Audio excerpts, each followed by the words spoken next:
नमस्कार, कैसे हैं आप सब लोग? मज़ामा केम छो कसा आहेस। आज एक महत्वपूर्ण फैसला हम देखेंगे। फैसला है honourable Jammu Kashmir high court का। जजमेंट का डेट है 7 फरवरी 2026। महत्वपूर्ण टॉपिक मैं जो डिस्कस कर रहा हूँ ये जुड़ा हुआ है डिफेमेशन से, और आज मैं जोड़ दूंगा सेक्शन 223 BNSS पे। कई बार ऐसा होता है कि डिफेमेशन के मामले में कोर्ट जो है लेता है प्रसंज्ञान। कोर्ट जो है आपको तलब करता है और आप भी जो है जमानतें करा लेते हो और केस को जो है लड़ते रहते हो। सबसे पहले आप ये देखिए कि तकनीकी बिंदु पे क्या हम केस को जीत सकते हैं। अगर उत्तर है हाँ, तो डेफिनेटली आपको जो है फ़ायदा मिल जाएगा।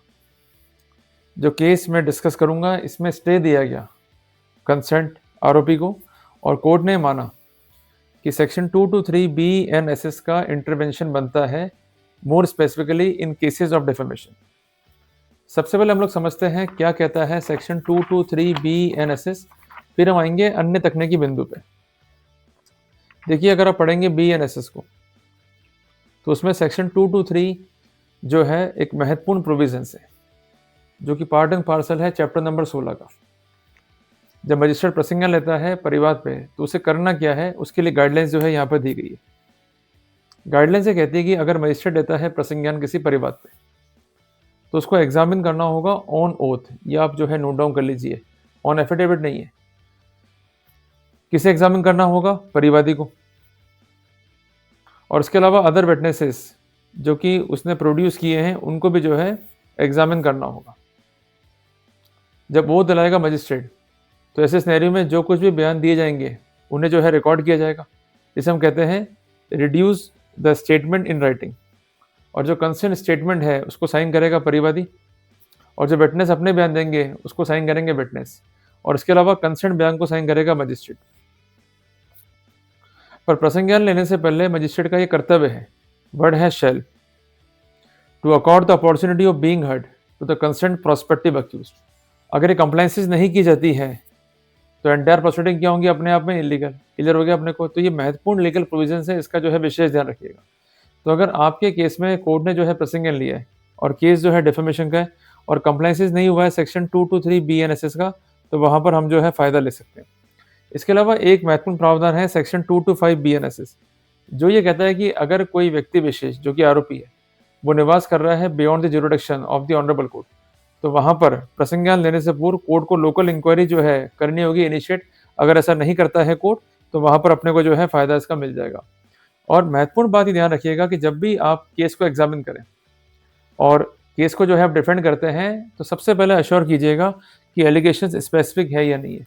अगर एलिगेशंस जो है स्पेसिफिक नहीं है, दीज आर ओमनीबस, या एलिगेशंस जो है जर्नल है, या एलिगेशंस जो है इनकंसिस्टेंट है, एलिगेशंस में कोरोबोरेशन नहीं है, तो वहां पर अपन फायदा ले सकते हैं। यू गॉट द पॉइंट ना? इसके अलावा जो मजिस्ट्रेट ने आदेश किया है प्रसंज्ञान का, क्या मजिस्ट्रेट ने स्पेसिफिक कारण लिखे? अगर ऐसा नहीं किया है मजिस्ट्रेट ने तो आप ऑर्डर चैलेंज कर सकते हैं before court of session by the way of revision.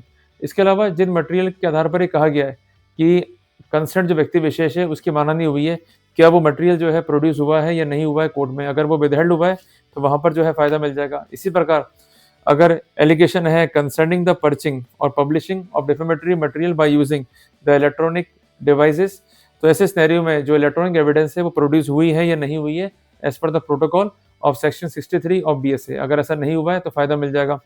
इसके अलावा जहां तक बात है इलेक्ट्रॉनिक एविडेंस की, कंप्लाइंसेस जो है करनी होगी, जो कि दी गई हैं महत्वपूर्ण गाइडलाइंस में, जो कि प्रोपाउंड करी है ऑनरेबल सुप्रीम कोर्ट ने, जिसका स्पेसिफिकेशन है राम सिंह वर्सेस कर्नल राम सिंह, और साइटेशन है EIR 1986 supreme court page number 3।